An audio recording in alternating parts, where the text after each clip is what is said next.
Welcome again. My name is Alice Simoneau. I am the Global Growth Segments Leader for the Innovation and Transformation Program here at AWS. I joined Amazon 8 years ago, originally on the Amazon Marketplace side of the business, leading some of our largest categories before shifting to Amazon Fresh. I ran North America Business Development, and then I came here to AWS to support our Innovation Transformation Programs team focused on helping business leaders build new products and services that delight their customers. Welcome. I'm joined here by my colleague, Rich. Hello, good evening. Thank you for joining us today. I know we're getting close to the eating, drinking hour, so appreciate you being with us. My name is Rich Hua, and I serve at Amazon as the worldwide head of our EPIC Leadership Program. It's an effort to upskill leaders in emotional and social intelligence skills so they can lead with greater empathy, purpose, inspiration, and connection, and thus the acronym EPIC. We've had the privilege of being able to engage over 300,000 Amazonian leaders and over 40,000 customers, and so I'm really excited to be able to bring some of these concepts of the innovator's mindset, the human side, to all of you today. I'm going to hand it now over to Ala for the first part. Thank you so much. Now, throughout the day today, and likely for the duration of this week, you'll be hearing about how progressive technologies, such as generative AI, are changing how businesses operate, how they engage their customers, and how they fundamentally have transformed. Now, for the next 45, 50 or so minutes, I'd actually like to shift a little bit of our attention to focus on the importance of culture and leadership alongside important new technology changes like generative AI. So if we focus on culture for a moment, if properly harnessed, it changes the entire trajectory of your organization. It focuses your teams, empowers its leaders, and fundamentally plans your organization to focus on the things that matter most to you: innovation, financial performance. Culture ultimately makes sure that we are all driving in the same direction as members of that organization.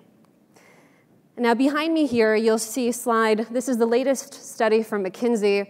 It talks about kind of the advent of generative AI and how it's pulled forward the potential for technical automation, and in some areas so much so that it's expected to match median human performance much earlier than previously anticipated. Now, interestingly, while we've accelerated human performance, we're ways away from replacing it. When you look at the areas inscribed in blue here, so sensory perception, social emotional output, emotional reasoning, emotional sensing, the durable needs of humans haven't changed since the time of Homo sapiens. And when the hype of new technology passes, we're still left with each other. So what do we do with each other? This is where culture fundamentally comes in. Here's a study by Gallup. So one of the most persistent attributes among the most successful Fortune 100 and 500 companies is their underlying culture. It makes sure that culture is a force multiplier for the outcomes that they intend to deliver to their customers. And make sure that their mission, vision, their identity, all of it are driving towards the value proposition that they're looking to bring to their customers. And culture ultimately drives bottom line, 85% net profit increase over a 5-year period, so the numbers don't lie. Now, where I'd like to shift a little bit of our attention is to our approach to innovation. Now, over the last 20 years, Amazon's approach to innovation has been intrinsically linked to how we organize as an organization, the technology that we use, and the mechanisms that we've consistently applied across our organization to build an innovative culture. Now, there are many ways to innovate, indisputably, right? There's no right way or wrong way. This is certainly just our way, but I think it's quite important that for the folks here in the room and others who might be listening in the future, that you understand what myself, my colleague, and other colleagues in this conference, what drives us, what makes us tick, how we engage with you and your organizations. Now, one of the areas I'll say that's quite important, of course, everything begins with our mission statement. You've probably seen it in our 10K or annual filings.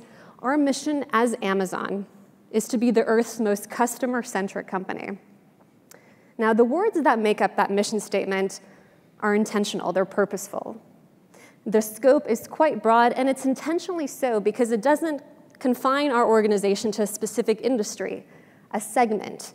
It doesn't focus on a type of customer. And as you very well know, we serve millions of customers, from developers to creators to resellers And they span all industries, from startups all the way to the largest of enterprises, right? And everywhere in between. And the process of us actually helping to do this and serve that many customers is actually fundamentally linked to how we think about our customers. We believe that all innovation, it begins with our customers, and then we work backwards. Now, we understand that all customers have very different needs. And it's not just good enough to say, I know my customer. They've told me they want, finish the sentence. It's important to actually be so closely connected, that you deeply understand not just the things they're saying, but also the things they're not saying. Now, certainly here at Amazon, our belief that 90% of all the products and services, all of the inventions that we create, are founded in our customers' direct feedback. But then we say 10% of that is invention on their behalf, things customers aren't saying. Now, there are many ways to fundamentally focus, and our deep obsession is really founded kind of in this belief, best quoted here by Jeff Bezos. This was a 2016 shareholder letter, and he mentions there are many advantages to a customer-centric approach. But here's the big one. Customers are always beautifully, wonderfully dissatisfied, even when they report being happy and business is great, even when they don't know it yet. Customers want something better, and your desire to delight your customers will drive you to invent on their behalf. And fundamentally, this is true from all of the experiences that myself, my colleague here, and others, this is really true to kind of the way that we operate as an organization. We ensure that everything that we do, we put our customers at the center of it. Not only does it help us think about endless new ideas to surprise and delight our customers, but it makes sure that the things that we're building, they're not random, that our customers actually want it. They need it, even sometimes when they don't say it. Now, over the years, of course, we've grown as an organization. We started as an online books reseller store. We've expanded to AWS, to devices, streaming content, consumables, physical retail, right? And these innovations didn't happen overnight. They took years in between. We spoke to our customers. They gave us feedback. We ingested that feedback, reviews and otherwise, and we took those feedback and those learnings, and we continued to invent and to create delight. And we understand that there's various kinds of needs, so we don't actually solve in advance. We solve as we go along for our customers to make sure that we're actually addressing the durable needs and their pain points. Now, Amazon Go is a great example of it. Has anyone actually seen an Amazon Go store or walked into one? A few people. So if you haven't, come check it out. But it's quite interesting, right? Our customers said they wanted to improve their customer shopping experience. Now, you can think of many ways, right? You can automate part of the checkout process just when they finally go to the register. Or you can change how the experience looks like when you walk in. But imagine entirely removing the checkout experience. You come in, you come out. It's quite peculiar if you've never done it. But it's fascinating because that's just some of the invention that's maybe not spoken by our customers, but we actually build and apply in real life. Now, the process of how we innovate is fundamentally based in this flywheel. It was reported that the flywheel was kind of the idea or the concept for Amazon before it became Amazon as you know it. But the idea is fundamental that we think about the long-term needs of our customers, the durable needs, price, selection, convenience. Anytime a product or service is created, we ask, are all of those three elements involved in that solution? If the answer is one or two, but not all, go back to the drawing board. Go rewrite it, make sure all of those three value propositions are in that solution, and then we'll talk about it. Now, the idea of how all of these elements work together is actually as part of the flywheel. Now, the flywheel, this image here, the way that the concept worked, and originally it was for the Amazon marketplace, the retail side of the business, but certainly it applies for all of Amazon, is that it begins with the customer experience. If you create a delightful customer experience, you'll drive traffic to your site. If you drive traffic to your site, you'll attract new resellers. Those resellers will offer their selection, and greater selection will create further delight, improving the customer experience, and so on the flywheel spins. And as it spins, it creates growth.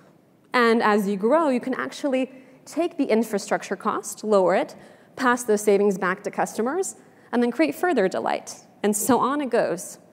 So as we think about new products or services, we always think about this flywheel. What are the durable needs of our customers? How do we sustain this? And we think really 10 years out, what will that experience look like? Now at Amazon, we think about kind of our culture of innovation as organized across 4 different pillars. We don't have time today to go through all 4, but I'm happy to have those discussions separately. But we will focus on the far right too, mechanisms and culture. So we'll begin with mechanisms, or encoded ways or behaviors that facilitate innovative thinking in our organization. So mechanisms, just to explain, they're slightly different than just a typical process. So they are a process that has a tool, that tool you drive adoption of, but then you have constant inspection of that process, if you will. It is virtuous. It's a cycle. It self-improves as you go along. All right, and we have a number of mechanisms in this business, from our MBRs, or monthly reviews, or quarterly reviews, or weekly reviews, or another example is the and-on chord. So we allow our customer service teams to actually pull down a product from the Amazon website when it's creating problems or poor customer experiences. They have the direct right to it, straight control. And we have a number of mechanisms like such. The hallmark mechanism at Amazon is called working backwards. Now, we use this process all across the organization, from an intern to our senior vice president in our business, and everyone in between. We use this process to make sure we're driving consistency and making sure we have customer-centric innovative thought, and that we're not just doing things because we think customers need it. We want to make sure from the very inception of an idea that we're doing the right thing for our customers. We don't go to build. We begin the process right here. Now, the big part of working backwards element, the key component of answering the question is like, who is the customer? What are you trying to do? And arguably, it's one of the most difficult questions to answer, right? What are their pain points, their frustrations? Now, as I mentioned before, 90% of all the innovative services and products that we build come from direct feedback from our customers. The remaining 10% of solutions that we produce are indirect feedback. Oftentimes, we need to invent on our customers' behalf, right? When you think about Amazon Prime services, no one said they wanted 2-day delivery specifically. They said they wanted faster delivery. What is faster? 2 hours? 2 months? Okay. So you start to iterate, you experiment, and you get that feedback, and you constantly improve it. Now, ideas at the beginning are early, they're cheap, they're plentiful. So how do you determine which ideas you want to actually continue to invest in, or where should you invest? Now, it begins with answering these 5 deceivingly simple questions. You can take 5 minutes or 5 months to answer them, but they are really core and foundational to everything that we build here at AWS. So it is, who's the customer? What is the prevailing customer problem or opportunity? What is the solution, and what's the most important customer benefit? For how do we describe the solution and experiences to our customers? And lastly, how do we test that solution? Now, we have employees all across the company. This is not something that's left to the devices of an SVP in our business. I mean everyone, intern on up, where you see an opportunity to improve how the business functions or operates. You begin by answering these 5 questions. Here's an idea. Well, here's why I want to do it. Now, I've operated, as I mentioned, at Amazon Fresh, and that business that I was running was a PRFAQ, or a document that began with answering these 5 questions, written by an MBA intern 2 years prior. That idea was ultimately funded. And we have similar such examples that we'll share in a moment here. The final output of answering the 5 working backwards questions is this artifacts, or a series of artifacts. One is a press release, which is a 1-page document. It's forward-looking, and it's not forward-looking like 6 years in the future. It's short time frame, so maybe 6 to 12 months, 18 months. What would the headline of your idea look like? And it's hard to write to 1 page. It's easy to write to 6 pages. But when you have to distill your thoughts clearly and succinctly to 1 page, it becomes actually the headline. Like, what is the key value proposition? If you were literally to write your idea and send it into the New York Times or the Wall Street Journal, this wouldn't be your PR team doing it. This would be you doing it. And so we write these ideas, these concepts for new products or services first in a PR, and then we have the FAQ, or what you would consider the traditional business use case. So you have your internal questions, if you will, which are like, how much will this cost us? What's the team? Do we have, like, what is the minimal lovable product version 1, 2, 3? And so on and so forth. And then you have customer-facing questions. So what will this experience look like? What is my recourse if I don't like it? Where do I go to find your product? All of those questions get fundamentally answered in this document. And then we have visuals. Now, the visual here is quite professional. I don't draw this way. And of course, version 1 to probably 10, it's just stick figures or people taking selfies of themselves. But the intent is to create delight or show the experience. What will this look like when it's deployed? And so collectively, this is what we call the PR FAQ, the press release and the frequently asked questions. And so this is the document. And every other business, I'd say, in this organization, every business began with documentation of such a document, including the business I ran at Amazon Fresh, including Amazon Web Services. And Rich, I believe you also wrote a document recently? Yeah, that's right. So I'm actually a living example of the power of the PR FAQ, or we call them narratives, because we believe that writing clarifies thinking. So I was actually training people within Amazon to the number of tens of thousands on emotional social skills, resilience, innovation, and then this thing came called the pandemic. And suddenly on everyone's mind, this idea of how to actually be both resilient and also be more empathetic as leaders suddenly became something really important. And so I and my volunteer team actually helped hundreds of thousands of people develop those skills. And I thought, this should actually not be just off the side of my desk. Because at the time, I was actually the global business development leader for Aurora and RDS Postgres, and this was being done in my spare time, all the EQ stuff. So I wrote a narrative, worked on it, iterated, floated it up to my vice president, and he said, heck yeah, let's do it. And it became my full-time job 2 years ago. And here we are, again, more hundreds of thousands of people later. So really, anything can happen if you put in the time, the effort, and it's an idea that will benefit customers and also our own fellow Amazonians. So it's not just a theory, it's something that I've actually lived out and seen come to fruition in my own life. Back to you, Ala. Thanks, Rich. And as I mentioned, this is not just a process, again, that's held or supported by various select members of this business. I mean, we've seen interns write PR FAQs, and everyone all the way up to Andy Jassy, or formerly Jeff. Everyone writes PR FAQs, and it's not even necessarily about a part of the business that you support. It could be an idea or a concept that's peering around corners for other opportunities for a different division, a related division, but you think it's great. Well, the way that you get support for the idea is by taking your thoughts and putting them on paper. And that process fundamentally begins first with the PR. Just write that one pager. And if you all test yourself, you'll see how hard it is to take your thoughts and just limit them to that one page. Now, the other element I'll say that we have time for today that I want to discuss is culture. Arguably, it's the most important element of how we organize for innovation in our business and make sure that we have an operating system that's according to a certain set of principles that are unifying in our beliefs. And so one of the core mechanisms that unifies our beliefs in our organization is our leadership principles. We have 16 leadership principles, as you can see here on the screen. And we say these are leadership principles unless you know what better ones. Please be a leader. And that statement on the far left there, it's not meant to be coy. It's real. If you see an opportunity, we expect you to be an owner in our business, be a leader, voice your opinion.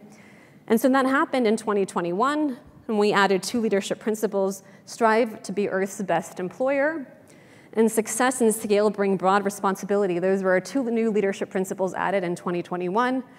Before then, the change that happened was in 2015, the year that I joined. We had vocally self-critical as a leadership principle. It was replaced with a different one when an engineer wrote to Jeff Bezos and our what we call S-team, or leadership team. He was mentioning, I was looking over my leadership principles here, and I believe as an owner of our business, that we're actually missing a foundational one. And so, true to our culture, he wrote up a narrative. He explained that as I evaluate my talent in my engineering division, I believe that good talent is capable of learning and learning fast. And so he wrote this up, he shared this in, and the leadership team came back and said, I believe what you mean to say is good talent in our business isn't just able to learn and learn quickly, but they're curious. They peer around corners. They're finding those opportunities. So learn and be curious became a new leadership principle in 2015.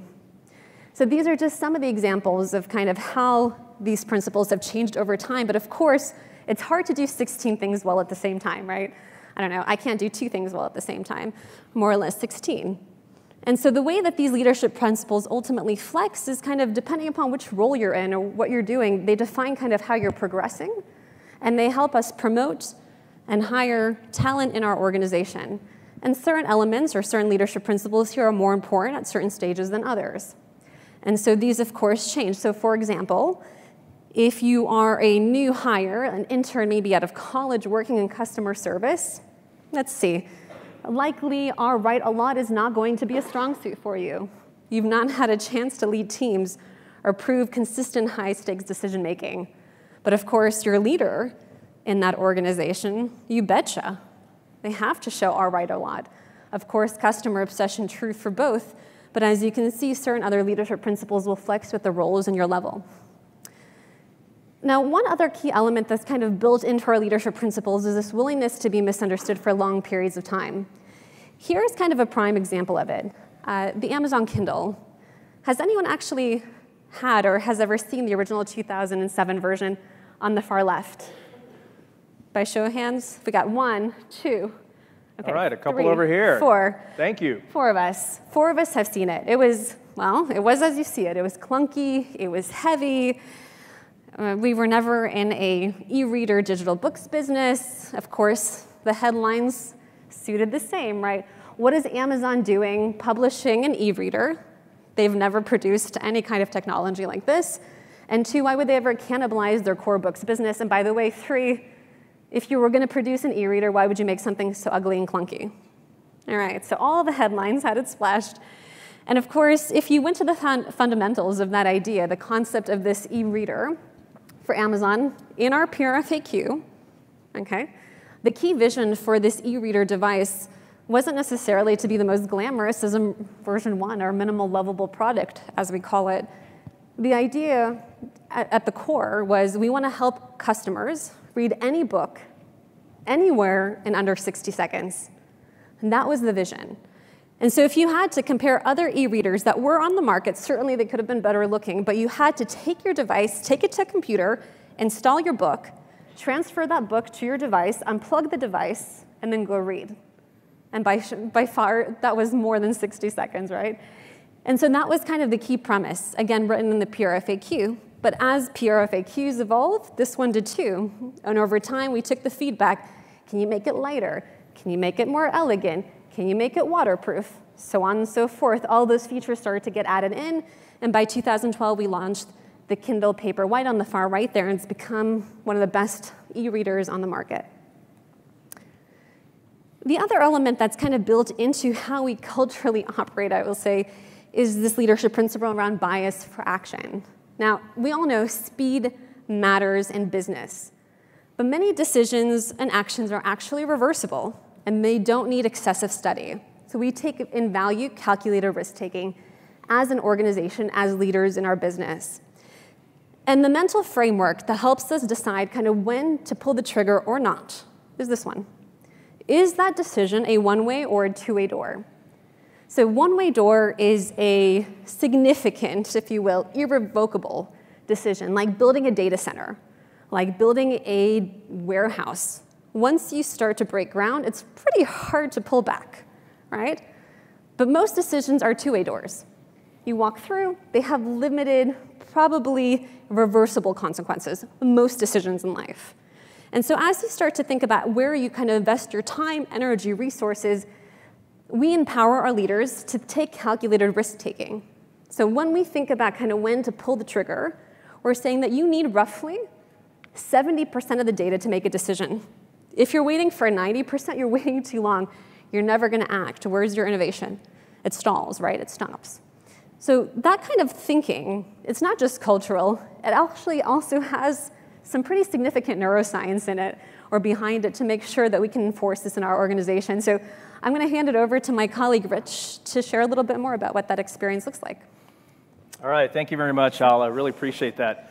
So I'm going to now get a chance to talk about the human side of innovation. So I have actually delivered the talk that Ala just gave, sort of the full-length version, to thousands of executives and leaders from all over the world. And they love it, they're inspired, they learn some interesting things, we have a fascinating conversation. But afterwards, every single one of them winds up asking a very similar question, which is, hey, it was really great to hear about what Amazon's doing, but we're not quite like that. This was your DNA. We're maybe somewhere there, we're partially there, maybe not there at all. How do we actually change our culture and our mindset to be more like what you just described in that presentation? And so that's what I'm going to talk about today. I'm going to answer that question, the human side of innovation, how to actually evolve our culture, evolve our leadership, and evolve the way that we think so we can actually innovate more successfully. First of all, I want to start with this quote from Antonio Damasio. He's a really well-known neuroscientist. He says, "We're not thinking machines that feel, rather we are feeling machines that think." And from an evolutionary perspective, that is absolutely true. Our emotional centers developed first, and then on top of that came more of our thinking centers, and that's why it's called the neocortex. It's the new part of our brain. And so there's really fascinating research that's found that our emotions impact all 5 of the things you see here on the screen.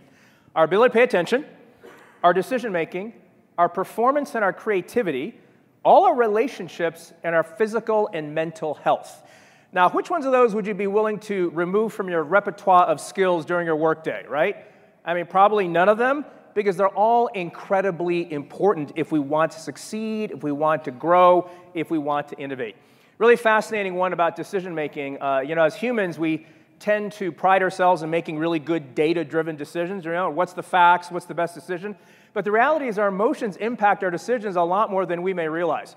Dr. Brackett from Yale actually did this fascinating study where he had 2 groups of teachers all grade the exact same essay. But he had one group think about a negative classroom experience for grading, which, of course, they're in a bad mood. And then he had the other half think about a positive classroom experience for grading. They were in a good mood. And they graded the same essay, and guess what the results were?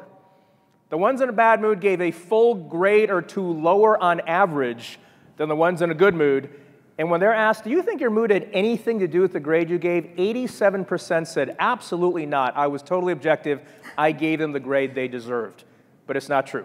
So think about trying to innovate, trying to change, trying to lead some kind of change in your organization, trying to have a one-on-one, trying to have a disagreement, and the emotions that we feel, they may have a greater impact on us than we actually understand. So I'm going to ask you to do a little experiment with me. If you can humor me for just about a minute of your life, I'd like to do this sort of group experiment and try something that I think might actually be a little fun and hopefully energizing as well. I'd like you to turn to somebody near you and just for 30 seconds, share one of the most exciting things that you have experienced this past week. All right, and then trade places. The other person then shares for 30 seconds what's one of the most exciting things that has happened to you this past week. All right, go ahead. I'm just going to give you a minute. Just turn to somebody near you. Go ahead. Go for it. It's interesting because we can actually change our emotional states with very simple things just like that. Believe it or not, you're now a little more positive. You're a little more open-minded. You're a little more attentive. And if you actually had to think about an idea that was sort of a little off the beaten path, you'd be more receptive to it. Really quite fascinating. So here's a fascinating one as well. What percentage of the day do you think the average person actually experiences emotions? You may think, emotions impact me, but how much does it really? Well, what percentage of the day do you think? How many of us think, by a show of hands, think it's 10% of our day? All right, very few. How many of us think it's 20%? 25%, B. All right, nobody. All right, how many of us think it's C, 50%? All right, got a few tentative hands. Be proud. If you think it is, go for it. All right. How many of us think it's D, 75%? All right, got a lot of people on that one, mostly over on this side. How many of us think it's E, 90% or more?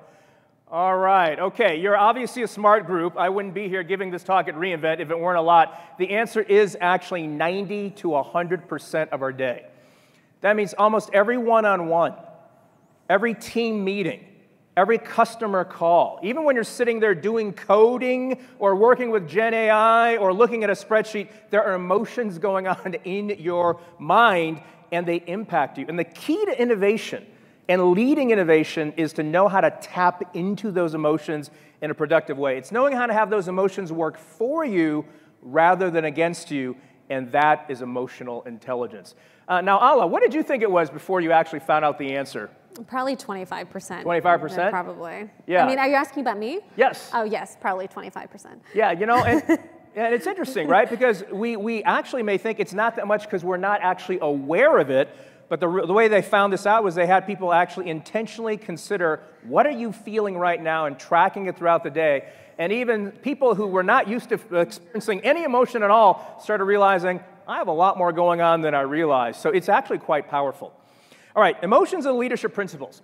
One of the things that's really fascinating is the fact that emotional intelligence and skills have been built into Amazon's leadership principles since the beginning, even though they weren't explicitly stated. If you just read some of these, and I'm going to give you some of the text of some of the ones that Ala shared earlier, earn trust. Leaders listen attentively, speak candidly, treat others respectfully. They're vocally self-critical even when it's awkward or embarrassing. Hear the emotion words in there? Here's another one. Have backbone, disagree, and commit. We have words like respectful, uncomfortable, exhausting, tenacious. Here's another one. Are right a lot. They seek diverse perspectives, work to disconfirm their own beliefs. And one of our newer ones, strive to be Earth's best employer. You see words like safer. That means both physically and psychologically. You see words like lead with empathy, have fun at work, make it easy for others to have fun, and even have a commitment and vision for their employees' personal success. Right? When you look at these, how could you possibly put them into practice without some kind of self-awareness, self-management, the ability to have resilience and grit and manage when those emotions might be unpleasant? And it's not just IQ, but it's EQ skills along with those cognitive capabilities that allow us to maximize our innovative culture. Now, the good news is that EQ is fully developable. They are a set of skills that you can grow in over time no matter where you started off. Let's just say that for me, in my first 20 years of life, no one would ever have accused me of having any emotional intelligence, but here I am in my later years of life actually sharing it with lots and lots of people around me, and that's because I worked at it and developed it over time. And you can learn to actually be more attentive, be more candid, be more respectful, be more tenacious. All right, we're going to talk about actually how to do a bit of that today. How do you build an adaptable and innovative culture? How many of us here lead some kind of team, either one person or other people? We do some kind of thing where we lead. Okay, about half of us here. So here's the good news. Whether you're the team leader or you're a contributor on the team, if we work on these skills, we can up-level our team's innovation capabilities. So why is innovation so difficult sometimes? The answer is in that meme on the left, right? Stress is one of the biggest challenges to innovative capabilities. How many of us have looked in the mirror and seen this animal looking back at us at some point in the past few weeks? I mean, I know I have. In fact, during the pandemic, there are quite a few people who use something like this as sort of their directory photo, because that's how we looked a lot, because there was so much stress going on.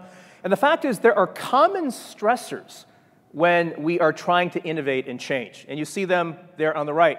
Complexity, ambiguity, fear, failure, and shame. Those are all things that we can maybe have an unhealthy relationship with or maybe try to avoid at all costs, and that certainly hinders the human side of innovation. So let me tell you a little about stress. There's some really fascinating research about it, and it's been found that stress is actually not bad. In fact, there's a curvilinear relation between stress and our performance, including our ability to deliver results and also come up with new ideas and execute on change. Yerkes and Dotson came up with this really interesting study a few years back, and they found that if you have too little stress, you actually have low performance because you wind up being bored and tired and look a little bit like this. On the other hand, if you have too much stress, you wind up being restless and a little bit freaked out in the wacky zone, and you may look a little bit like this, right? And what you want to do is not be in either of those. You want to be in that middle section where you're focused and engaged, and you have more of this expression on your face. Now, we're here at reInvent. I assume that your company paid lots of money for you to be able to be here and represent and learn and grow.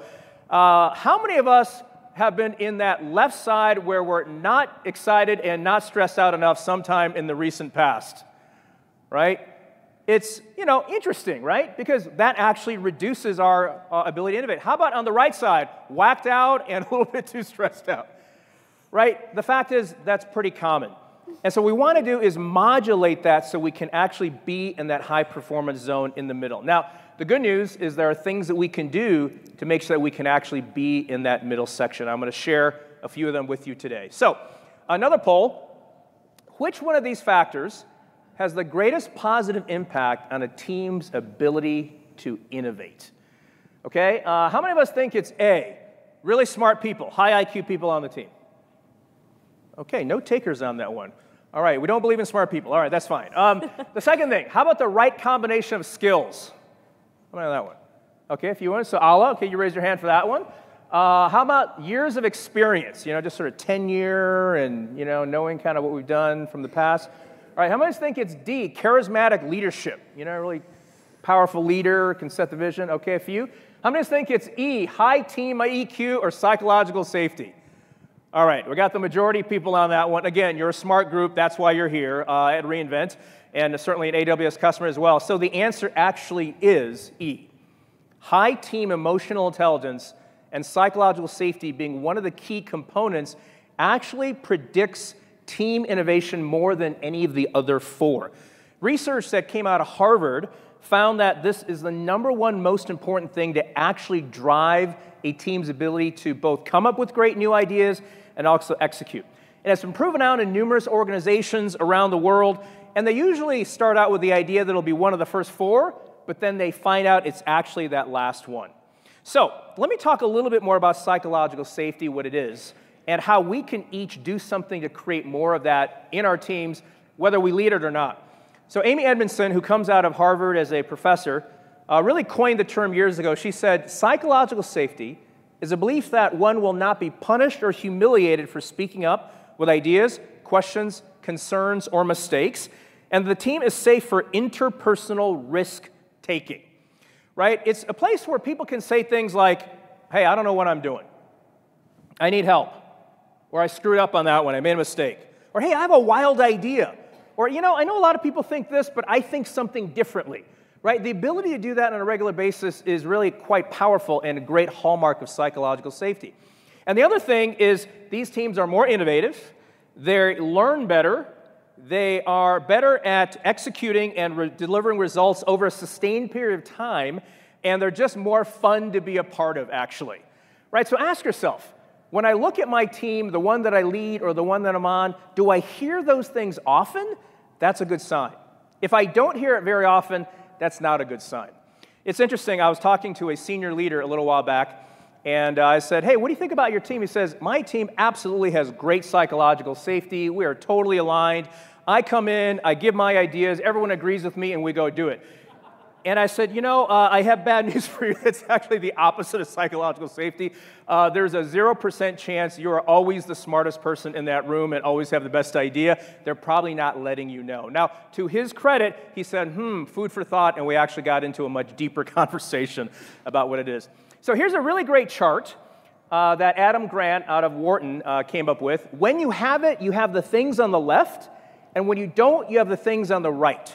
So I want to ask you, as I read through these, ask yourself, which one describes my organization or team more? The left-hand side or the right-hand side? Okay, so left-hand side is you see mistakes as opportunities to learn. When you don't, you see them as threats to your career. When you have psychological safety, you're willing to take risks and fail. When you don't, you're unwilling to rock the boat. When you have it, you speak your mind in meetings. When you don't, you keep your ideas to yourself. When you have it, you openly share your struggles. When you don't, you only tout your strengths. When you have it, you trust your teammates and managers. When you don't, you fear those same people. And when you have it, you stick your neck out. And when you don't, you have it chopped off. So how many of us would say we typically have the experience of the left-hand side in our organization? Okay. From a very non-scientific sort of perusal of raise of hands, it looks like it's about 25%. So that means that we are not actually optimal in our ability to innovate if we couldn't raise our hands. So Amy Edmondson calls the left side the fearless organization, and she calls the right side the anxious organization. So when you have the fearless organization, that is one that is able to both generate innovative ideas and also execute on those because, one, it's a risk to create those in the first place, and two, it might not work. You might actually fail.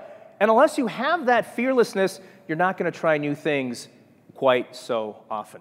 Now, one really interesting piece of research has found that when you have higher team EQ, you actually also wind up having higher team IQ. It's called collective intelligence. It is not true that taking a whole bunch of really smart people, putting them all on the same team, and then you average their IQ, you get their team IQ. That is not how it works, right? Have you ever been with a bunch of really smart people who are just total jerks, right? You ever had that situation, right? Maybe they knew the answer to every question, but you wouldn't want to take a 3-hour car ride with them, you know what I'm saying? And so those people, they may be on the team and be very smart, but they're not necessarily going to share information. They're not going to ask questions. They're not going to admit mistakes. They're not going to collaborate as well. Egos might be a bit higher than, bigger than they should be. And so that actually brings down the team IQ. On the other hand, when you have, good intelligence IQ-wise, but they're willing to collaborate, willing to share, willing to actually have that EQ, then you raise that collective intelligence. So, Brené Brown has a great quote: if you're not willing to fail, you can't innovate. And if you're not willing to build a vulnerable culture, you cannot create. It's just that simple. And you've probably seen her Netflix special and seen a lot of her books and talks about this idea of if we're actually vulnerable in corporate culture, we're more effective as leaders, and we can also be more successful at innovation. All right, I'm going to dive a bit more into psychological safety and then talk about something that's really interesting. It's called disagreement. So, what is psychological safety? A bit deeper. It is respect, where you realize everyone has the potential to contribute, and you value people's individuality, their skills, and their experiences. It's a sense of humility, where people are willing to say, hey, I'm not the best one at this, or you know better than I do, or what's your idea, or, I don't have all the answers. It's also a sense of vulnerability and risk-taking, a willingness to admit when we make mistakes, a willingness to say, hey, I don't have the experience here, I need some help. One of the most successful Navy SEAL commanders, his name is Dave Cooper, and he was famous for saying 2 phrases. One was, hey, poke some holes in my ideas here. I'm sure I'm missing something, right? Some humility. And the other thing that he said was, I screwed that up. A humility and willingness to be vulnerable and say, hey, I made a mistake. And he was considered the most successful because he actually helped raise up more Navy SEAL commanders than basically anybody else. He trained excellent leaders because he was a great example of it himself. And it's also giving candid feedback. You're willing to tell each other what you really think about each other's performance, what's best for the team. It's also high empathy, understanding what other people in the team are thinking and feeling and being able to respond in an appropriate way. And finally, it is trust in the group, believing that the group is out to help you succeed, not out to stab you in the back, and that we actually have a sense of benevolence and also congruence, meaning we say what we do what we say we're going to do. Paul Zak, who's a researcher down at USC, has found that when you actually have this high trust in your team, you produce more oxytocin in your bloodstream. And he did it by literally doing blood samples and figuring out how much oxytocin is in your bloodstream. And when you have those levels of trust, it actually opens our mind to actually perform at higher levels. So simply put, it means lowering the cost of failure because innovation requires the fact that it might not work. All right, what is it not? There are some myths about psychological safety, and I wanted to share a little bit about what it is actually not entailed in that. It is not where everyone feels comfortable. All right, as a leader, you're going to have to push people beyond their comfort zone. They're not always going to like what you say, and you may have to call them to a higher standard than maybe they're used to. And the way I think about it is kind of like a fitness trainer. If you pay them $100 and you came out of that fitness workout feeling pretty good and barely sweating and very comfortable, you wasted your money. Right? The fact is, they're supposed to make you feel uncomfortable to help you be even better. It is not where there are no disagreements. In fact, the research has found that when you have psychological safety, there's more disagreements. You just want to make sure they're the right kind. It is not being nice, because nice can often be just not saying things that actually need to be said. And I love this quote from Brené Brown, where clear is kind. So we need to be clear with each other, and sometimes that clarity may not feel very nice, but it is ultimately kind because it's going to help you and the team be more successful. And then finally, it is not lowering performance standards. Remember the research we talked about earlier? These were the higher performing teams, not the lower performing teams. And when you actually have this quality, you wind up having sustained long-term high performance. All right, we're going to now talk about a little bit this sort of juxtaposition of psychological safety and expectations. Okay, again, there are people who think, well, if I let my team be this and people can sort of fail, does that mean I don't have high expectations? Well, it's not true. Okay, because psychological safety and expectations are on two different axes. Right? It doesn't mean that if you have high of one, you have low of the other. And if you have low expectations, you might not wind up being coasting or apathetic, which I don't think any of us are here because that's the goal that we have in our organization. But if you have high expectations, you can either have low psychological safety, which means you have an anxious organization, or you can have high psychological safety, which means you have peak performance. And so the idea is to have high psychological safety and high expectations. And when you have those two together, you wind up having a high innovation organization. So, as I conclude, I'm going to talk about one final thing that is actually a key part of this innovative organization, and that is disagreement. So, how many of us enjoy disagreement? Okay, there are a few of us. How many of us do not enjoy disagreement? Okay, it's about half and half. So if you enjoy it, there's pros and cons. If you don't enjoy it, there's pros and cons. So it's been found that if you have a low amount of disagreement, you actually have a lower amount of innovation. You may have a culture of nice and be a little too complacent. Some may call this terminal politeness. Okay, on the other hand, if you have too much conflict and you just really enjoy the disagreement, you can wind up having an antagonistic culture and have a culture of harshness, where some might call that obnoxious aggression. Okay, so you don't want to be on either side. You want to be in the middle where it's balanced, in that high innovation zone where it's a culture of candor. It's a challenge culture where you're willing to say things to each other and challenge the idea, but you do it with intellectual honesty and a sense of respectfulness. And when we do that, we can actually have greater innovation. So there's another great chart from Adam Grant. But before I show that, there's a great quote from him. He says, "The absence of conflict is not harmony. It's apathy. If you're in a group where people never disagree, the only way that could really happen is if people don't care enough to speak their minds." Ask yourself, do I have a culture where people don't really say what they think? And that is not optimal for innovation. We want people to actually really speak their minds and create that environment that allows that to happen. So how do we do that? Having the right kind of disagreement is a key to that. So the research that Adam Grant has done has found that if you have a high amount of task conflict, what's on the left, you actually have a high amount of innovation, but what you want is also a low amount of personal conflict, right? So you want high of task, low of personal, and if you have that, you actually wind up having an optimal situation for creating new ideas and also executing on them. So what is task conflict? It means the tension's intellectual, whereas relationship means the tension is emotional. Task is you challenge the idea, whereas relationship is you attack the person. Task is the tone is vigorous and feisty, whereas relationship means the tone is combative or aggressive. Task is supporting a common goal, and relationship is protecting turf or ego. And task is you say something like, hey, how will that work? And relationship is, well, that's a dumb idea.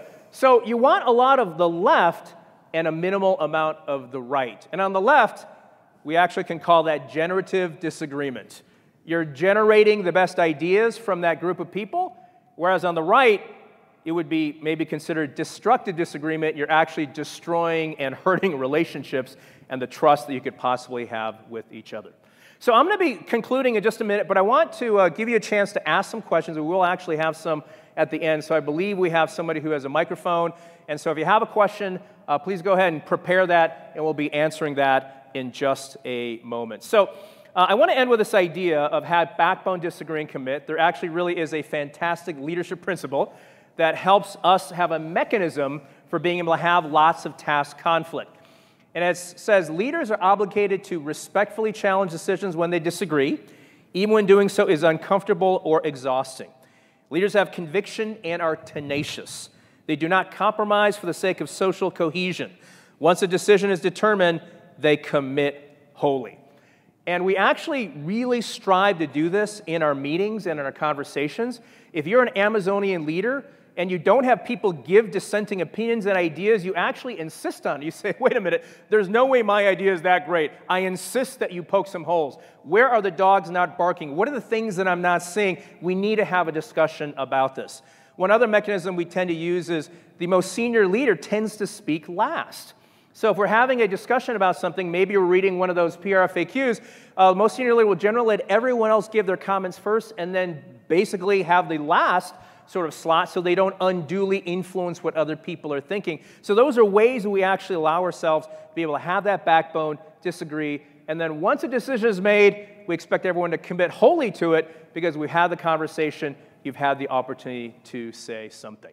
All right, as we conclude here, there are four levels of psychological safety based on a model from Tim Clark. You have just sort of basic inclusion safety, hey, I'm part of the group. You have learner safety, hey, I can learn things and ask questions. And then on top of that, you have contributor, which means I can actually do something to make a difference. And finally, challenge. I can challenge the status quo. Any guesses on which one is the one that causes the most innovation to occur? Right? I think we'd all probably guess it's the last one there, those top two. That is the high innovation zone. So you can actually walk out today and start doing a few things that can increase the team emotional intelligence and psychological safety of your organization. If you just even do one of these things, if you do 2 or 3 or 4, fantastic, but even doing one can make an outsized impact. Acknowledge your own fallibility. We call that being vocally self-critical. Model curiosity, ask lots of questions. We call that learn and be curious. Frame the work as a learning problem, especially if it's something new you've never done before, not an execution problem. We call that a day one mentality. We're just beginning.